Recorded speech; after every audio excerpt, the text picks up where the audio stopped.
So ভাই লোক আমি আৰু এটা প্ৰবলেম কৰিলোঁ, কিন্তু এইটো প্ৰবলেমত মানে অকণমান জিঅ'মেট্ৰি আছে, সেই এংগেলৰ এটা কনচেপ্ট আহি গৈছে। চ' এংগেলৰ অকণমান এটা কনচেপ্ট মানে আমি পঢ়ি লওঁ। সৰু এটা এংগেলৰ কনচেপ্ট এটা আছে। প্ৰথমটো হ'ল ছাপ্লিমেণ্টাৰী এংগেল। ছাপ্লিমেণ্টাৰী এংগেল মানে হ'ল তুমি এটা ষ্ট্ৰেইট লাইন টানিলা, তাৰপিছত এইটো যোনটো মেজাৰমেণ্ট হ'ব এইটো 180 ডিগ্ৰী বুলি কয়, সেইটোৱে। য়েছ, সেইটোৱে ছাপ্লিমেণ্টাৰী এংগেল। 180 ডিগ্ৰী মানে ছাপ্লিমেণ্টাৰী এংগেল। আৰু এটা হ'ল তোমাৰ এইটো 90 ডিগ্ৰী বুলি কয়। এনেকৈ দুডাল লাইন ড্ৰ কৰিলে এইটো 90 ডিগ্ৰী হয়, আৰু এইটোক কয় কমপ্লিমেণ্টাৰী এংগেল, সিমানে।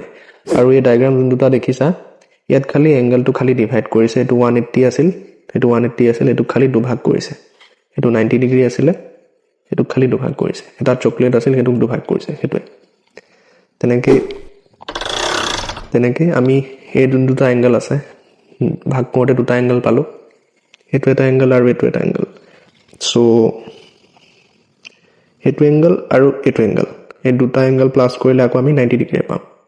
চকলেটটো দুটুকুৰা কৰিছিলোঁ, আকৌ জইন কৰিলে সেই এটা চকলেটকে পাম, সেইটো কথাই। চ' এই কুৱেশ্যনটো বেচিকেলি কৈছে আমাৰ তাত এটা লাৰ্জ এংগেল আছে বুলি কৈছে, আৰু এটা স্মলাৰ এংগেল আছে বুলি কৈছে। আৰু কৈছে যে যোনটো লাৰ্জাৰ এংগেল আছে, ছাপ'জ মই কৈছোঁ স্মলাৰ এংগেলটো ধৰা এক্স, এইটো, আৰু যোনটো লাৰ্জাৰ এংগেল আছে সেইটো কৈছোঁ ধৰা মই ৱাই। এক্স ৱাই বুলি ধৰি এইবিলাক অংক কৰিব এইটো চেপ্টাৰত। চ' চবে কোনোবা এক্স ৱাই ধৰি পেলাই কৰিব আৰু।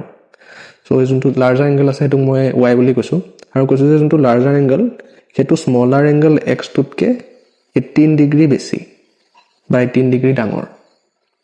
সেইকাৰণে প্লাছ কৰি দিছোঁ। প্লাছ কৰিলে বাঢ়ি যায়, ডাঙৰ হৈ যায়। চ' আমি কওঁ যে Y equal to x plus 18। সেইটো এটা ইকুৱেশ্যন পাই গ'লোঁ। Y equal to x plus 18 বুলি ক'ব পাৰোঁ, কাৰণ এক্স আৰু 18 প্লাছ কৰিলে আমি ৱাই এংগেলটো পাওঁ, সেইটোৱে কথা।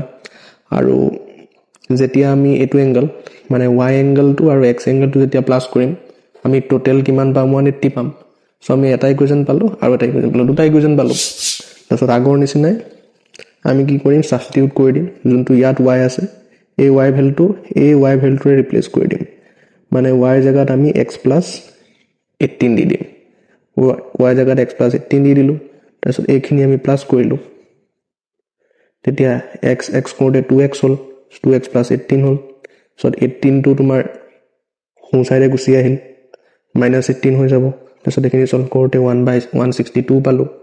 তাৰপিছত এক্স ইকুৱেল টু পাই গ'লোঁ 81, মানে 2টো এইফালে ডিভাইড হৈ গ'ল, তেতিয়া আমি পাই গ'লোঁ 81। চ' এক্সৰ ভেলু পাই গ'লোঁ আমি। এক্সৰ ভেলু পাই যোৱাৰ পিছত আৰু চিন্তা নাই আৰু, ইয়াত এক্সৰ ভেলুটো বহাই দিওঁ, আমি ৱাই ভেলুটো পাই যাম। ৱাই ভেলু পাই গ'লোঁ 99, আৰু এক্সৰ ভেলু পাই গ'লোঁ আমি 81। চ' এনেকুৱা এই ধৰণৰ কুৱেশ্যন, যোনটো আগৰটো কৈছোঁ ফ্ৰেকশ্যনৰটো আৰু এংগলৰটো, এনেকুৱা ধৰণৰ কুৱেশ্যনবিলাক আহে।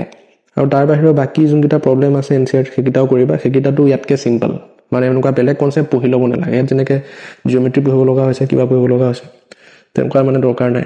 সেইকেইটাও চিম্পল আৰু সেইকাৰণে আৰু প্ৰেক্টিছ কৰি ল'বা প্ৰব্লেমবিলাক।